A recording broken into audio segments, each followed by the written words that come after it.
그럼 최종적으로 정리를 하면 3천만 원도 들어가지 않는데 매달 이자를 제외하고 717만 원이 남죠. 근데 안전마진은 8억에서 10억까지 안고 갈 수 있는 물건이다 라고 보시면 되고요. 근데 게다가 이 물건은 보이시죠? 유치권입니다. 유치권이 지금 신고가 되어 있고요. 앞에서 말씀드렸던 이 유치권자 신고한 내용들과 이 점유 부분에 대해서도 말씀을 드리도록 하겠습니다. 안녕하세요, 고물주입니다. 오늘도 경매 물건 나온 게 있어서 지금 현장에 와 있습니다. 일단 이 뒤에 보이는 굉장히 웅장한 건물 있죠. 이 건물이 현재 지금 경매가 나왔습니다. 근데 일단 이 물건이 굉장히 좀 매력적인 포인트들이 있어서 제가 지금 현장에 와 있습니다. 일단 겉모습으로 봐도 너무 이뻐요. 건축적으로 봤었을 때 이쁘게 잘 지어 놓은 것 같습니다. 그리고 제가 이렇게 촬영을 하는데 좀 목소리를 좀 크게 하고 있습니다. 그 이유가 이쪽을 보시면 사거리입니다. 차량이 굉장히 많이 다녀요. 그리고 건너편에 바로 편의점도 있고요. 바로 옆에 아파트들이 포진이 되어 있습니다. 그러다 보니까 이쪽에 편의시설 또한 잘 되어 있기 때문에 거주하는데도 괜찮다라고 생각을 했고, 우리가 다가구주택 같은 경우에는 토지와 건물이 소유자가 한 명입니다. 단독주택이에요. 이 토지 위치를 봤을 때 대로변에 바로 앞에 위치한 건물입니다. 그래서 굉장히 좀 매력적이어서 이 물건에 왔다라고 보시면 됩니다. 그럼 제가 항상 이렇게 이야기하면 반드시 댓글이 달리는 게 있습니다. 이렇게 도로가 많은 곳들은 시끄러워요, 문도 못 열어요, 매연 들어와요, 먼지 들어와요, 살기 불편해요, 건물 흔들려요, 타일 깨져요, 별 얘기를 되게 많이 하시는데요. 물론 거주하는 데 있어서는 당연히 안쪽에 들어가는 게 맞죠. 그렇지만 우리는 지금 빌라 투자하는 게 아닙니다. 건물 투자를 하는 겁니다. 건물 투자는 곧 토지 투자입니다. 안쪽에 들어가 있는 토지보다 이 대로변에 나와 있는 토지의 가치가 훨씬 더 좋다라고 보시면 됩니다. 건물 외관은 뭐 손댈 것도 없습니다. 굉장히 좋아요. 그리고 일단 1층에 상가가 있습니다. 이쪽에 상가가 하나가 있고 이쪽에 상가가 있습니다. 그래서 도면상으로 봤었을 때 지금 2개 호실로 상가가 나와 있다라고 보시면 됩니다. 그래서 지금 배당 요구 신청한 금액을 보게 되면 101호 같은 경우에 월세가 아닙니다. 굉장히 좀 특이하죠. 전세로 거주가 되어 있습니다. 전세로 1억 8천입니다. 그리고 102호 같은 경우에는 500에 60만 원으로 배당 요구 신청이 지금 되어 있습니다. 정확하게는 이제 배당 요구 신청이 아니고 사업자 등록이 그렇게 되어 있다라고 보시면 될 것 같습니다. 일단 첫 번째 매력적인 건 대로변이죠. 그리고 건물도 굉장히 깨끗하고 잘 지었습니다. 일단 이 물건의 사용 승인을 제가 말씀드리면 22년 8월 25일 날 준공된 물건입니다. 그러니까 3, 4년밖에 되지 않았기 때문에 그냥 신축이라고 보셔도 무방합니다. 근데 이렇게 건물도 좋죠. 대로변 앞에 있죠. 아파트 있죠. 편의시설 괜찮습니다. 근데 이 물건이 토지 면적이 무려 160평입니다. 그리고 토지 이용 계획을 보게 되면 이 물건은 제3종 일반 주거지역으로서 주거지역에서 가장 높은 등급인 토지라고 보시면 될 것 같습니다. 그리고 건물도 288평이나 됩니다. 구성이라든지 수익적인 부분들도 굉장히 또 매력적입니다. 근데 게다가 이 물건은 보이시죠? 유치권입니다. 유치권이 지금 신고가 되어 있고요. 아주 무섭게 현수막으로 유치권자 점유 중이라고 지금 적혀 있습니다. 그래서 이런 부분들 때문에 이런 물건들을 들어오지 못할 수밖에 없는 거죠. 그래서 이런 부분들도 제가 뒤에서 설명을 드릴 건데 이 부분은 크게 여러분들이 신경 쓸 필요가 없을 것 같습니다. 대출을 여러분들이 알아보셔야 되는데 대출 같은 경우에도 큰 문제가 없다라고 저는 생각을 합니다. 그래서 굉장히 좀 매력적이라서 이건 거의 최저가에 들고 올 수만 있다면 굉장히 매력적이다라고 생각을 해서 현장에 왔다라고 보시면 될 것 같습니다. 그러면 외부부터 한번 둘러보도록 하겠습니다. 가보시죠. 상가가 2개 호실로 나눠져 있는데 아마 지금 유치권자가 지금 점유 중이라고 되어 있는데 영업을 하시는지 모르겠어요. 지금 이렇게 붙어져 있는 걸로 봤었을 때 현재 영업은 안 하고 있는 것 같고요. 제가 내부를 한번 봤거든요. 내부는 그냥 약간 철물점 같은 느낌이라고 보시면 될 것 같습니다. 일단 여기에서 유치권을 신고를 했습니다. 실제로 현수막도 걸려 있지만 유치권 또 신고를 또 직접 했거든요. 매각 물건 명세서를 보니까 약 1억 4천만 원 정도의 공사 대금을 신청을 한 상황입니다. 그래서 지금 점유자로서 이렇게 지금 현수막과 이렇게 프린트를 붙여놓은 모습을 확인할 수가 있습니다. 여기가 차량 들어온 입구입니다. 이쪽으로 대로변을 통해서 바로 이쪽으로 들어오는 거예요. 여기에 아주 거대한 건물이 있습니다.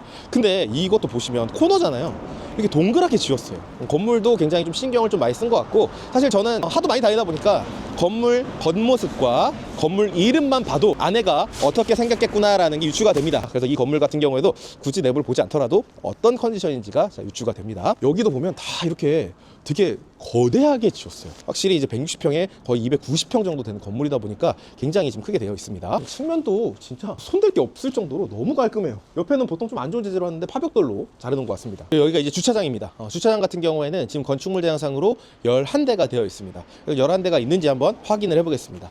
일단 이쪽에 주차 라인이 좀 지워졌습니다. 제대로 마감이 좀 안 된 것 같습니다. 근데 이런 부분들도 저는 그냥 둡니다.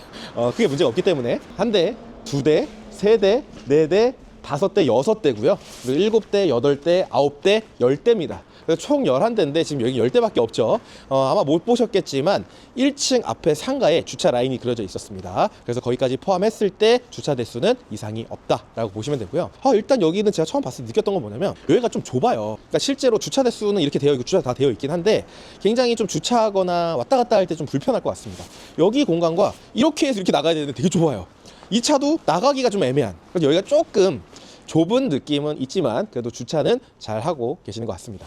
그리고 여기 보시면 여기가 이제 필로티죠. 필로티 이제 2층인데 2층 같은 경우가 오피스텔로 나와 있습니다. 이쪽 위에를 보시면 거실 같아요. 이쪽 뒤쪽을 보게 되면 아무것도 없습니다. 2층 거실에서 좀 딱 트여 있는 뷰를 그래도 보기가 괜찮지 않을까 생각이 듭니다. 이쪽에서 보시면 건물 2층이 굉장히 좀 크게 거실이 좀 빠져 있는 것 같습니다. 그래서 건물은 굉장히 좀 잘 지어진 것 같고요. 특별히 필로티 주차장의 누수에 대한 부분들도 보이지 않고 아마 이 전체 공간이 한 개 호실에서 지금 쓰고 있다라고 보시면 될 것 같습니다. 도시가스가 있습니다. 총 3군데로 나눠져 있거든요. 지금 여기에는 8개 호실이 되어 있습니다. 일단 잠겨있는 호실이 하나, 둘, 셋, 넷.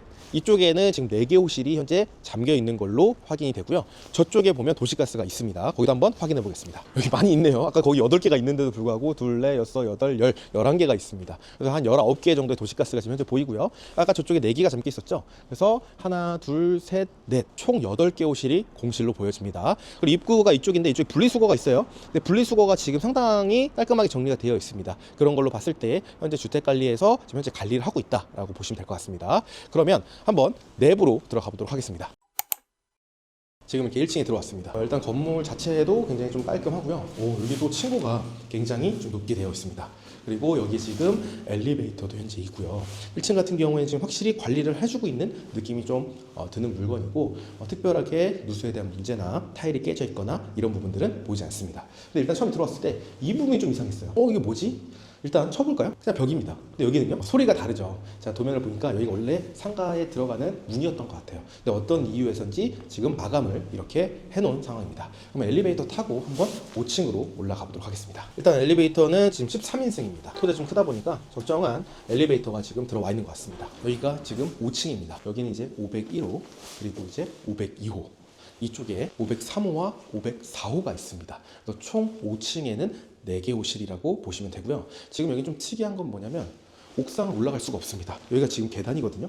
계단 위에 이제 올라가야 되는 공간이 있는데 여기 옥상을 갈 수가 없습니다. 그 이유는 501호부터 504호까지 전부 다 누다락이 있는 물건이라고 보시면 되고 501호와 504호를 보시면 알겠지만 여기에는 주인 세대 정도라고 보시면 될 것 같습니다. 문 자체가 좀 차이가 있죠. 그래서 도면을 보게 되면 501호와 504호 같은 경우에는 거실과 안방이 존재합니다. 그리고 내부에 계단이 있거든요. 저희가 504호와 501호를 보니까 위에 누다락에 방이 2개 내지 3개 정도가 있는 것 같습니다. 그래서 2개 정도로 봤었을 때 501호와 504호는 3룸인 것 같고요.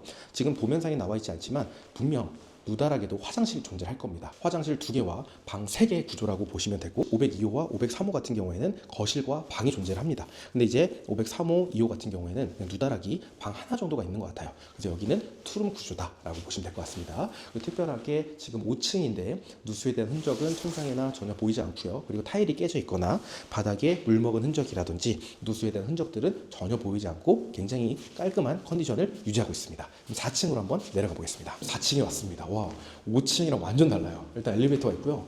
여기 보면 401호, 402호, 403호가 있고요. 이쪽에 보면 또 있습니다. 와, 404, 405, 406호가 있습니다. 그래서 총 6개 호실이 4층에 구성이 되어 있고요.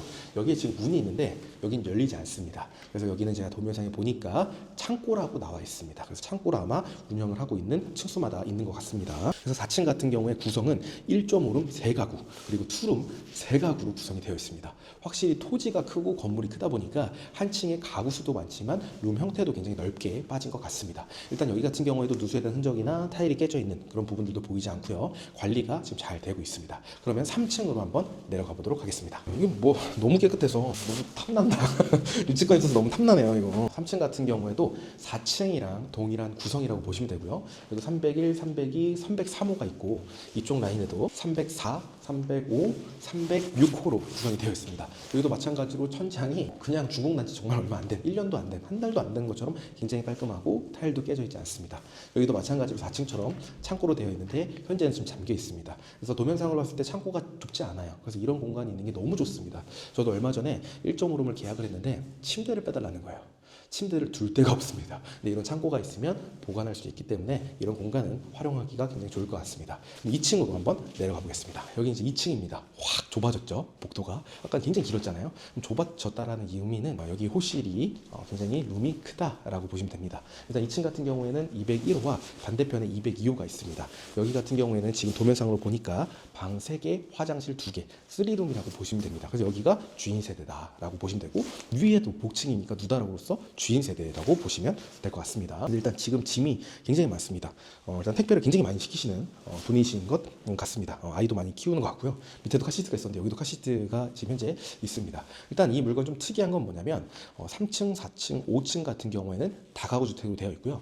2층 같은 경우 201호와 202호는 오피스텔로 구성이 되어 있고, 1층 같은 경우에는 상가 2개호실로 구성이 되어 있습니다. 그래서 정말 다가구에서 상가, 오피스텔까지 해서 최대한 뺄 수 있는 한도 내에서 최대한 뺀 물건이라고 보시면 됩니다. 내부에 뭐 타일 깨진 거 정말 한 장도 보이지 않을 정도로 깔끔하게 유지가 되고 있습니다. 그럼 이 물건에 대해서 체형적으로 정리를 해드리고, 앞에서 말씀드렸던 이 유치권자 신고한 내용들과 이 점유 부분에 대해서도 말씀을 드리도록 하겠습니다. 그러면 이 물건에 대해서 최종적으로 마무리해 보도록 하겠습니다.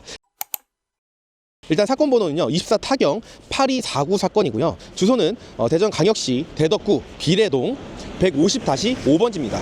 이 물건은 앞에서 말씀드렸던 것처럼 1층에 상가가 있기 때문에 종별은 근린주택이다 라고 보시면 될 것 같습니다. 일단 지금 좀 어두워져서 밝은 곳으로 좀 나와서 촬영을 하다 보니까 대로변으로 나왔습니다. 그래서 좀 차량 소리가 들릴 수 있다는 거 좀 양해 좀 부탁드리도록 하겠습니다. 일단 이 물건의 현재 감정가는 29억 5천만 원입니다. 근데 현재 한 번 유찰돼서 20억 6,500만 원까지 떨어진 물건이라고 보시면 되고요.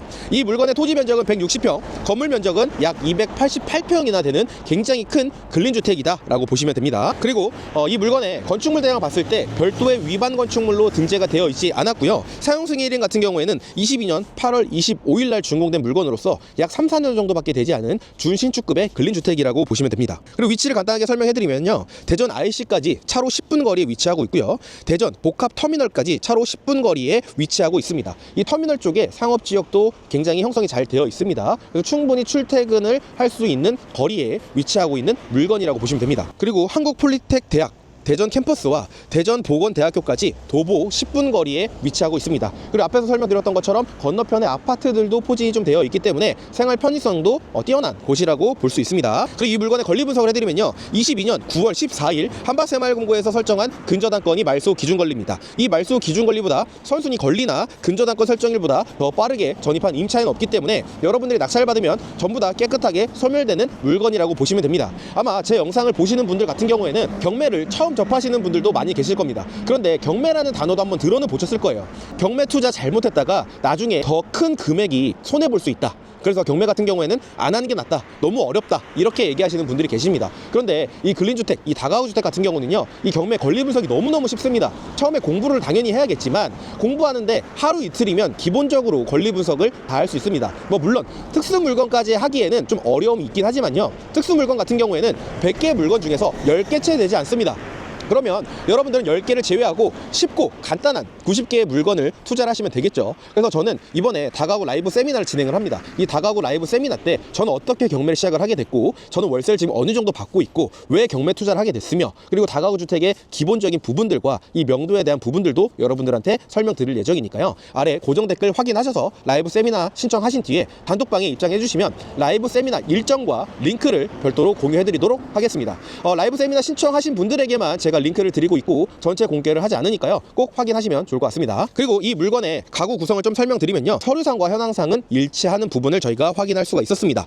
일단 1층에 상가 2개 호실, 2층에 오피스텔 3룸 2개 호실씩 있었고요. 3층, 4층 같은 경우에는 각 층마다 1.5룸 3개 호실, 2룸 3개 호실이고요. 5층 같은 경우에는 2룸 2개 호실, 3룸 2개 호실로 구성이 되어 있었습니다. 그리고 5층 같은 경우에는 누다락으로 구성이 되어 있다라고 제가 말씀을 드렸습니다. 그러면 주변의 월세 시세도 한번 한번 파악을 해봐야겠죠. 일단 1.5룸 같은 경우에 25년에 준공된 물건이 1000에 60만 원에 나와 있습니다. 근데 이제 경매 물건 같은 경우에는 22년식이기 때문에 1000에 55만 원으로 계산을 해보고요. 투룸 같은 경우에 21년에 준공된 물건이 1000에 70만 원, 그리고 3룸 동구 용전동 기준으로 봤을 때 21년에 준공된 물건이 3000에 120으로 나와 있습니다. 근데 일단 비례동이기 때문에 아무래도 용전동보다는 입지가 조금 더 떨어질 수는 있거든요. 그래서 비례동 경매 물건 같은 경우에는 3000에 100만 원으로 한번 계산해 보도록 하겠습니다. 여기서 항상 제가 말씀드리지만 이 보증금을 낮추게 되면 월세를 더 높일 수 있다는 거 여러분들이 기억하시면 될 것 같습니다. 내 투자 전략이 어떻게 되느냐에 따라서 여러분들이 세팅을 여러분들 마음대로 하시면 좋을 것 같습니다. 그리고 이제 1층 상가 2개 호실 같은 경우에는 기존 임차인 기준으로 하겠습니다. 일단 한 곳 같은 경우에는 1억 8천에 신고가 되어 있었습니다. 그래서 월세로 저희가 환산을 대략적으로 했을 때 1000에 85만 원이고요. 그리고 이제 옆에 호실 같은 경우에는 500에 60만 원으로 신고되어 있어서 500에 60만 원으로 잡아보도록 하겠습니다. 그렇게 했을 때 전부 다 만실 기준으로 총 보증금은 2억 7,500만 원이고요. 월세는 1,435만 원 정도가 세팅이 될 것으로 보여집니다. 그리고 이 물건은 최저가 낙찰가 기준으로 대출 약 18억 5,800만 원 정도가 나올 것으로 보여집니다. 물론 앞에서 말씀드렸던 유치권이 있다라고 하면 대출이 어려울 수 있습니다. 그런데 이런 부분들은 제가 뒤에서 자세하게 설명드리는 걸로 하고요. 이 물건은 대출이 나옵니다. 그렇기 때문에 낙찰가의 90%인 18억 5,800만 원으로 잡아보도록 하겠습니다. 그리고 취득세는 약 9,700만 원이고요. 기타 명도 수리 비용은 별도로 포함하지 않겠습니다. 실제로 뭐 수리할 비용이 전혀 들 것 같지가 않아요. 내부 상태도 그렇고 특별하게 누수에 대한 부분들 크랙 전혀 없습니다. 그렇기 때문에 별도 비용을 제가 잡지 않겠습니다. 명도 비용 잡아야 되는 거 아닌가요? 라고 물어보시지만 제가 오늘도 저희 수강생분이랑 좀 이야기를 했지만 전세보증금 4억과 1억 7천을 못 받으시는 분들도 있었고 22개 호실을 명도를 하는데 실제로 들어간 명도 비용은 200만 원 정도밖에 되지 않는다고 제가 이야기 들었고요. 그 외에도 많은 수강생분들이 비용을 들이지 않고 명도를 하기 때문에 오늘 사건 같은 경우에도 저희 수강생분 기준으로 해서 명도 비용을 잡지 않도록 하겠습니다. 저한테 안 배우신다라고 하면 한 2천만 원 잡으시면 됩니다. 장난입니다. 그렇게 했을 때 이 물건의 취득세 약 1억 정도에 포함된 초기 투자금은 약 3억 정도가 되게 됩니다. 그래서 대출이자 약 18억 5,800만 원에 4.7%로 계산해보니까요. 월 이자는 718만 원 정도가 나오게 됩니다. 그럼 월세 1,435만 원 정도의 세팅이 될 것 같다고 제가 말씀드렸습니다. 여기에 이자 718만 원을 제외하니까요. 무려 순월세가 717만 원입니다. 이 정도면 연봉 1억이 훌쩍 넘는 실수령 금액이라고 보시면 될 것 같습니다. 물론 여기서 또 관리비 또 제외하면 남는 것도 없지 않냐?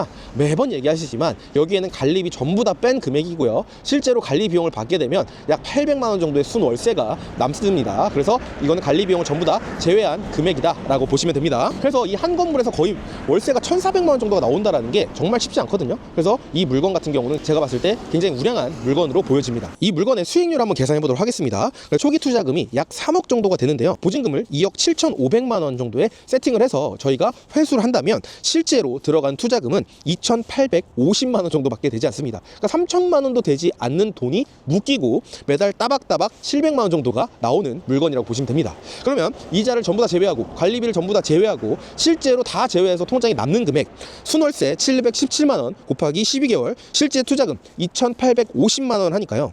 수익률이 무려 300%가 나오는 아주 우량한 물건이라고 보시면 됩니다. 주변 시세도 좀 파악을 해봐야겠죠. 일단 호가를 한번 제가 살펴봤습니다. 인근에 대지 150평, 연면적 345평, 24년에 준공된 물건이 호가가 32억에 나와 있습니다. 똑같은 대로변이고요. 3종 일반 주거 지역입니다. 저희 물건도 동일하게 대로변이고 3종 일반 주거 지역입니다. 그 물건이 지금 32억이고 평당가로 나눠보니까요. 평당 2,132만 원 정도가 나오게 됩니다. 그래서 저희 경매 물건에 단순하게 대입을 해보니까요. 무려 34억 정도가 나오게 됩니다. 물론 말씀드린 것처럼 이건 호가 기준입니다. 그럼 34억은 호가니까 우리 쿨하게 4억 정도 깎아볼까요? 쿨 거래를 하실 경우에 4억을 깎아준다 라고 했을 때 30억에 우리가 거래를 만약에 한다고 해도 감정가 수준 정도가 되는 것 같습니다. 그럼 여기서 금액을 2, 3억 정도를 더 낮춘다 하더라도 현재 최저가 기준으로 봤을 때 8억에서 10억 정도의 매도 차익을 볼 수 있는 물건이라고 보시면 됩니다. 그럼 최종적으로 정리를 하면 3천만 원도 들어가지 않는데 매달 이자를 제외하고 717만 원이 남죠. 근데 안전마진은 8억에서 10억까지 안고 갈 수 있는 물건이다 라고 보시면 되고요. 여기서 하나 더 말씀드릴 거, 제가 앞에서 말씀드리는 건 전부 다 월세 기준으로 말씀드렸습니다. 전세가 안 들어갑니다. 그래서 과하게 우리가 보증금을 받는 게 아니다 보니까 운영하는데 전혀 문제가 없습니다. 근데 만약에 과하게 전세가 세팅이 되어 있다면 당연히 보증금 반환하는데 문제가 생길 수밖에 없겠죠. 안전하게 운영할 수 있는 수익 분석을 제가 해드렸다라고 보시면 됩니다. 그러면 앞에서 말씀드렸던 제일 중요한 게 유치권입니다. 이 유치권 때문에 더 저렴하게 낙찰 받을 수도 있고, 입지적으로 대전은 서구가 또 중심인데 서구가 또 아니다 보니까 이런 물건들이 더 기회가 됩니다. 일단 유치권이 현수막으로 다 되어 있었습니다. 일단 제가 세부 내역을 한번 확인을 해보겠습니다. 문건 송달 내역에 25년 7월 3일날 유치권자 장땡땡씨가 유치권 신고를 제출했다고 되어 있습니다. 그리고 매각 물건 명세서 비고란에 보니까요, 장땡땡씨부터 목적 부동산에 약 1억 4천만 원의 유치권 신고가 있었다고 되어 있습니다. 그런데 유치권은 존재하지 아니한다라는 대전지방법원의 25가단 208226 유치권 부존재 확인 판결문이 지금 존재한다라고 되어 있습니다. 그래서 제가 이 사건 번호를 한번 검색을 해봤거든요. 사건명은 앞에서 말씀드렸던 것처럼 유치권 부존재 확인입니다. 그리고 원고는 한 땡땡땡땡으로 되어 있습니다. 누가 봐도 신청할 사람은 해당 채권자밖에 확인이 안 되겠죠. 그래서 이 원고는 은행이고요. 피고는 장땡땡으로 되어 있습니다. 아까 유치권을 신고하신 분이에요. 이 물건 접수일을 보니까요, 25년 8월 22일입니다. 근데 아까 해당 경매 사건에 유치권 신고한 게 25년도 7월이거든요. 7월에 유치권 신고가 됐죠. 그 이후에 은행에서 이거 유치권 부존재로 재판을 하게 된 겁니다. 그래서 이 해당 사건이 접수가 되었고요. 소장 접수 이후에 제가 진행 내역을 쭉 봤습니다. 그런데 이 물건의 피고인 장땡땡 유치권자죠. 이 유치권자이신 분이 아무런 변론을 하지 않았습니다. 무변론으로 해서 이 물건이 원고가 뜻하는 대로 부존재가 되고 확정 판결까지 나와 있는 상태라고 보시면 됩니다. 만약에 유치권이 정말 진성이고 인정이 되는 부분이라고 하면 당연히 변호사를 선임을 해서 준비서면을 내야죠. 근데 아무것도 하지 않았습니다.